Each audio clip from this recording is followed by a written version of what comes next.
আসসালামু আলাইকুম, কেমন আছেন সবাই? আজকে আবারও সবজি কাটা শুরু করে দিলাম রান্না বান্নার জন্য। আমার আম্মু গত কয়েকদিন যাবত অসুস্থ থাকায় সব কাজকর্ম আমাকেই করতে হচ্ছে। তারপরও আম্মু অসুস্থ থাকা অবস্থায়ও একটু একটু করে আমাকে করে দিচ্ছে, যেন আমার বেশি কষ্ট না হয়। সাথে আমার ভাইও আছে, আমার ভাই আমাকে হেল্প করে।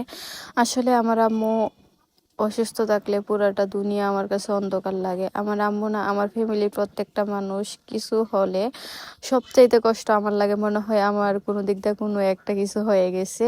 যাই হোক, আমার ফ্যামিলি আমার কাছে খুবই ইম্পর্টেন্ট। আশা করি প্রত্যেকটা মানুষের কাছে তার ফ্যামিলি খুবই ইম্পর্টেন্ট। যাই হোক, আমার আম্মুর জন্য সবাই দোয়া করবেন। গত কয়েকদিন যাবত অনেক অসুস্থ, আল্লাহ যেন ওনাকে খুব তাড়াতাড়ি সুস্থতা দান করে। আর আগের চাইতে আলহামদুলিল্লাহ কিছুটা ভালো আছে। এখানে আমার সবকিছু কাটা বাছা শেষ, এখন রান্না করার পাল্লা। আম্মু অসুস্থ থাকলে গ্যাসের চুলায় রান্না বান্না সবকিছু করতে হয়, মাটির চুলায় রান্না করাটা আমার জন্য কষ্টকর হয়ে যায়।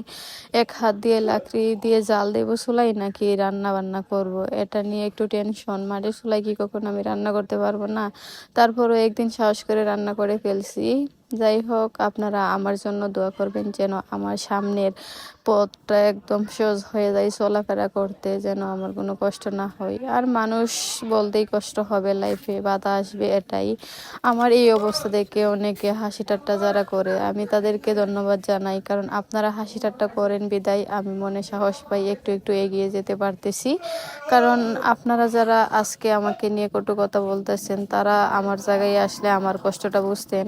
একটা মানুষের একটা অঙ্গ ছাড়া লাইফটা কাটানো এতটা ইজি না যতটা ইজি আমি মনে করি। আর আমি ভিডিওগুলা করি আমার পারিবারিক ভিডিও, বা আমি কাউকে কোনো ছোট করে কথা বলি না। আর আশা করি সবাই আমার ভিডিও দেখবেন। ধন্যবাদ সবাইকে।